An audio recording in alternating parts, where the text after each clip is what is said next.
పశ్చిమ బెంగాల్లో బీజేపీ నేతృత్వంలో ప్రభుత్వం అధికారంలోనికి వచ్చినప్పటి నుండి ముఖ్యమంత్రి సువేందు అధికారి రాష్ట్రం కోసం అనేక కీలక నిర్ణయాలు అయితే తీసుకుంటున్నారు. వాటిలో అక్రమ వలసదారులకు లక్ష్యంగా చేసుకున్న డిటెక్ట్, డిలీట్, డిపోర్ట్ అంటే గుర్తించు, తొలగించు, బహిష్కరించే ఈ విధానాన్ని అమలు చేయడం కూడా ఒకటే. అయితే బంగ్లాదేశ్తో రాష్ట్ర సరిహద్దు వెంబడి ఉన్న జిల్లాలలో హోల్డింగ్ సెంటర్లు తెరుస్తున్నట్లు ప్రకటించిన నేపథ్యంలో ఉత్తర 24 పరగనాల జిల్లాలో హకీంపూర్ సరిహద్దు వద్ద కొత్తగా చొరబాటుదారుల వెలుగు పెరిగింది.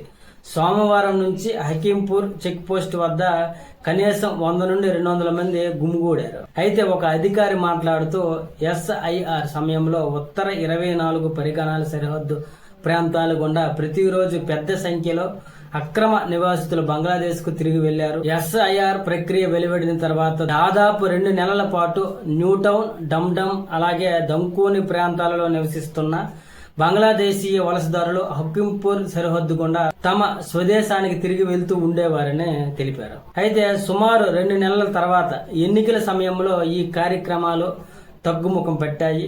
హకీంపూర్ చెక్ పోస్ట్ సమీప పట్టణమైన బసిర్హాట్ నుండి 35 కిలోమీటర్ల దూరంలో ఉండి ఈ సరిహద్దు సులభంగా దాటడానికి వీలుగా ఉండటం, అలాగే భౌగోళిక ప్రయోజనాలు ఉండటంతో వలసదారులు బంగ్లాదేశ్లోకి ప్రవేశించడానికి border security force check post ని ఎంచుకుంటున్నారు. 2015లో ఇదే హకీంపూర్ ద్వారా ప్రవేశించిన వారిలో చాలా మంది కోల్కతా శివారులో పాత సామాన్లు ఏరుకునేవారుగా, అలాగే గృహ సహాయకులుగా వంట చిల్లర పనులు చేసుకునేవారని ఆ వ్యక్తి తెలిపారు. అయితే ఇదే సందర్భంలో సరిహద్దు దాడుతున్న వారి విషయంలో అధికారులు హెచ్చరించారు.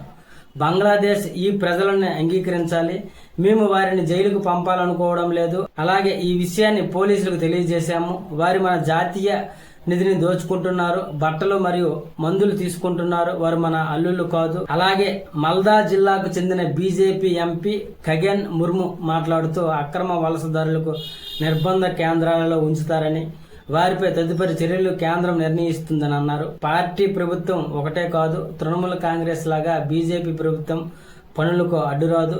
దేశ భద్రతను అలాగే రక్షణను నిర్ధారించడమే కేంద్రం ప్రాధాన్యత. అలాగే ఇందులో గత 15 ఏళ్లుగా నిలిచిపోయిన బెంగాల్ సరిహద్దుల వెంబడి కంచి పనులు కొనసాగుతున్నాయి.